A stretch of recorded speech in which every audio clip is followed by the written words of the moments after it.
Viernes 17 de febrero de 2023. Tres mensajes del Evangelio de hoy, tomado del Evangelio de San Marcos, capítulo 8, desde el versículo 34 hasta el capítulo 9, versículo 1.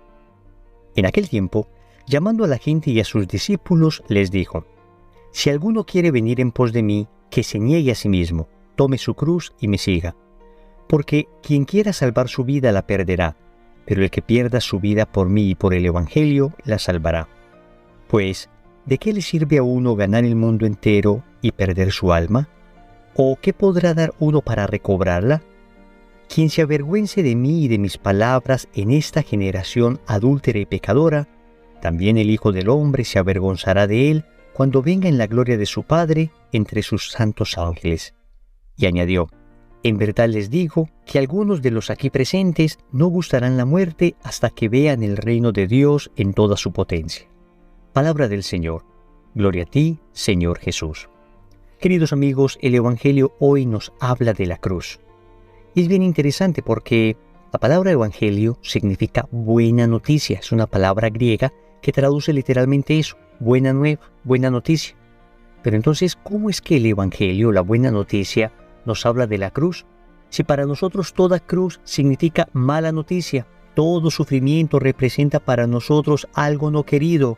El mundo detesta sufrir, aún por causa del bien, pero detesta sufrir. El Señor lo que nos está diciendo es que si vamos a hacer el bien, necesariamente vamos a sufrir. En ocasiones hacer el bien será algo fácil, pero en otras ocasiones significará sufrimiento, significará renuncias, significará no ser comprendidos, significará ser calumniados. En ese orden de ideas hay que cargar la cruz. Y con el Evangelio sucede todo lo opuesto con lo que sucede en el mundo.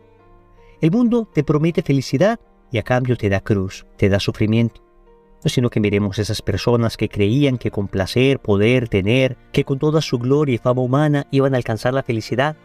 Y ahora los vemos deprimidos, tristes, con deseo de suicidio, si no es que ya se suicidaron algunos. En cambio, Cristo te promete cruz y a cambio te da felicidad. Digámoslo de nuevo: el mundo te promete felicidad y te da cruz. Cristo te promete cruz y a cambio te da felicidad. Porque ciertamente hay que sufrir por hacer el bien. Pero el fruto de hacer el bien, la paz interior, la alegría sobrenatural, la certeza de saber que hacemos la voluntad de Dios, genera una alegría que no se puede comparar con ningún placer mundano. Vamos a reflexionar tres mensajes. Primero, ¿cómo negarnos a nosotros mismos? Segundo, lo más importante de tu vida. Tercero, no más respetos humanos. Vamos con el primer punto. ¿Cómo negarnos a nosotros mismos? El Señor comienza diciendo en el Evangelio: Si alguno quiere venir en pos de mí, que se niegue a sí mismo, tome su cruz y me siga.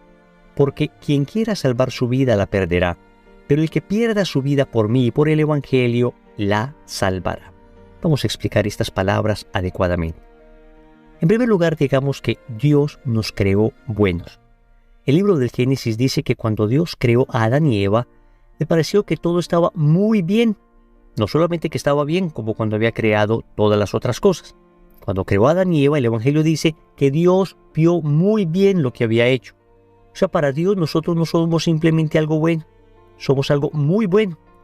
Sin embargo, el hombre cayó. El capítulo 3 del libro del Génesis nos habla de la caída del hombre, del pecado original. Y a partir de ese momento quedamos heridos por el pecado. Esa herida generó en nosotros una triple inclinación desordenada: al placer, al poder y al tener. No es que placer, poder y tener sean en sí mismos cosas malas, pero quedamos desordenadamente inclinados a ello. Placer, poder y tener son buenos cuando son utilizados como medios y ordenados según Dios, pero resulta que nosotros los hemos usado como fines en sí mismos. Entonces buscamos el placer, buscamos el poder, buscamos el tener como si allí fuéramos a encontrar la plenitud, la felicidad, y terminamos idolatrándolos. Y al punto nos damos cuenta que nada de esto nos llena. A este hombre herido por el pecado original es lo que el apóstol San Pablo llama hombre viejo. Y así, en la carta a los Efesios, en el capítulo 4, versículos del 22 al 23, nos dice: Se les pidió despojarse del hombre viejo, al que sus pasiones van destruyendo, pues así fue su conducta anterior, y renovarse por el Espíritu desde dentro. Revístasen pues del hombre nuevo, el hombre según Dios, que Él crea en la verdadera justicia y santidad. Hasta aquí el apóstol San Pablo. Entonces, cuando Jesús nos dice, niégate a ti mismo, nos está diciendo precisamente que luchemos contra ese hombre viejo que hay en nosotros. Ciertamente fuimos bautizados. Al ser bautizados, recobramos la gracia de Dios. Pero el catecismo aclara que las consecuencias del pecado original persisten en nosotros, de tal manera que nos llaman al combate, y esa lucha contra la inclinación desordenada al placer, al poder y al tener es lo que se llama negarnos a nosotros mismos. Vamos a resumirlo en una frase. Negarse a sí mismo significa decir un no a mi sí y decir un sí a mi no.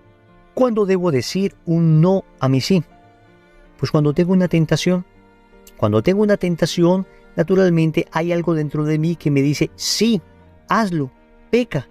Es la inclinación desordenada que tengo por el pecado original. Y ahí debo decirle a ese sí un no. No voy a pecar, no voy a ofender a mi Dios, voy a luchar, voy a negarme a mí mismo. Y por otra parte, ¿cuándo debo decir un sí a mi no?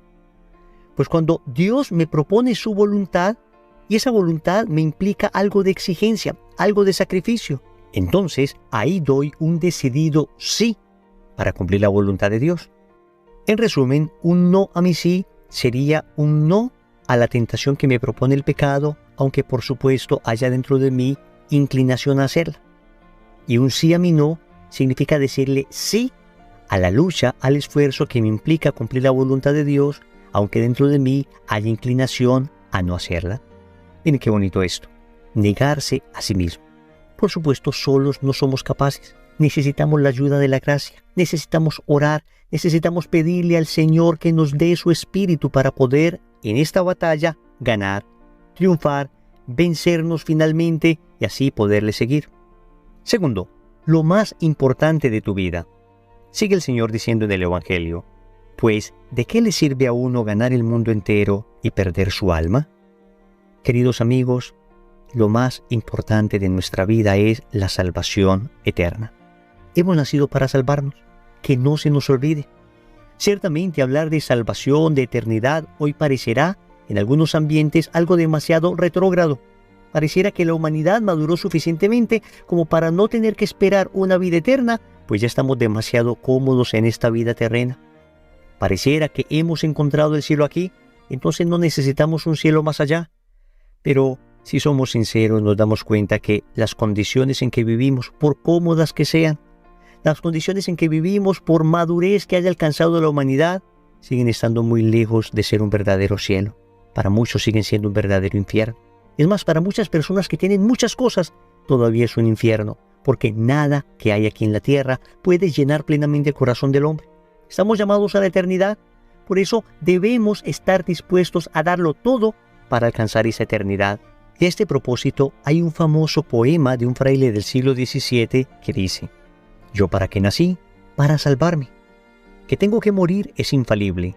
Dejar de ver a Dios y condenarme, triste cosa será, pero posible. ¿Posible? ¿Y río y duermo y quiero holgarme? ¿Posible? ¿Y tengo amor a lo visible? ¿Qué hago? ¿En qué me ocupo? ¿En qué me encanto? Loco debo de ser, pues no soy santo». Qué tremendo poema. Qué resumen de la vida. Señores, esforzarnos por una sola cosa en la vida, por la salvación eterna. Y todo aquello que me dirija a la salvación eterna, lo voy a hacer con toda la fuerza que pueda. Y todo aquello que me aleje de la salvación eterna, entonces lo voy a dejar. Esto significa en concreto vivir en gracia de Dios, vivir confesados. Significa en concreto ejercitar la caridad. Significa en concreto buscar la santidad de vida, buscar el ejercicio de las virtudes, buscar hacer el bien a otras personas, seguir los mandamientos de Dios. Significa amar a Dios y dejarme amar por Él. No deja de ser curioso que lo más importante de nuestra vida no esté precisamente en esta vida, sino en la eterna. Tercero, no más respetos humanos. El Señor lanza una de esas frases lapidarias contra aquellas personas que se avergüencen de Él. Dice así: «Quien se avergüence de mí y de mis palabras en esta generación adúltera y pecadora, también el Hijo del Hombre se avergonzará de él cuando venga en la gloria de su Padre entre sus santos ángeles». Familia, esto es lo que espiritualmente llamamos respetos humanos, que no hay que confundir con el adecuado respeto que se le debe tener a las personas. Cuando en teología espiritual se habla de respetos humanos, fundamentalmente nos referimos al miedo al qué dirán. Miedo a que me digan que soy demasiado fanático. Miedo a que me digan que soy demasiado anticuado. Miedo a que me vean rezando y se burlen de mí. Miedo a defender la verdad porque de pronto soy sacado del círculo de amigos o soy denostado o visto con malos ojos. Esos son los famosos respetos humanos y el Señor nos llama a ser valientes. El santo cura de Ars tiene un tremendo sermón sobre los respetos humanos y les voy a leer uno de los extractos que a mí particularmente más me exhortan. Dice así: ¿te avergüenzas, amigo, de servir a Dios por temor de verte despreciado? Mira a aquel que murió en esta cruz. Pregúntale si se avergonzó él de verse despreciado y de morir de la manera más humillante en aquel infame patíbulo. Ah, qué ingratos somos con Dios, que parece hallar su gloria en hacer publicar de siglo en siglo que nos ha escogido por hijos suyos. Oh Dios mío, qué ciego y despreciable es el hombre que teme un miserable qué dirán y no teme ofender a un Dios tan bueno. Digo además que el respeto humano nos hace despreciar todas las gracias que el Señor nos mereció con su muerte y pasión. Sí, por el respeto humano inutilizamos todas las gracias que Dios nos había destinado para salvarnos. Oh maldito respeto humano que a tantas almas arrastras al infierno. Hasta aquí el santo cura de Ars. Amigos, pidémosle al Señor la fuerza de su espíritu para ser valientes y poder mostrarnos amigos de Él en medio de sus enemigos. Oremos. Amado Señor, hoy me pides cargar mi cruz. Hoy me pides negarme a mí mismo. Sabes que por mis propias fuerzas soy incapaz. Señor, soy demasiado cómodo. Señor, lo he intentado 1000 veces y siempre caigo, porque siempre lo he intentado con mis propias fuerzas. Por eso hoy humildemente te pido que me concedas la gracia. Señor, si tú no lo haces en mí, yo no seré capaz. Si no eres tú viviendo en mí y dándome la fuerza, yo no seré capaz. Ayúdame, Señor, a ordenar mi vida respecto a tu voluntad. Ayúdame a entender que lo más importante eres tú, que todo lo demás puede hacer fila, puede esperar, puede estar en la línea, pero tú eres el primero. Mi salvación es lo primero. Finalmente, Señor, te suplico me concedas la valentía necesaria para no dejarme vencer por los respetos humanos. Señor, dame lo que me pides y pídeme lo que quieras. Amén. Recordemos entonces, primero, ¿cómo negarnos a nosotros mismos? Segundo, lo más importante de tu vida. Tercero, no más respetos humanos. Compromiso. Durante este día vamos a hacer pequeñas mortificaciones para aprender a negarnos a nosotros mismos. En el nombre del Padre, del Hijo y del Espíritu Santo. Amén.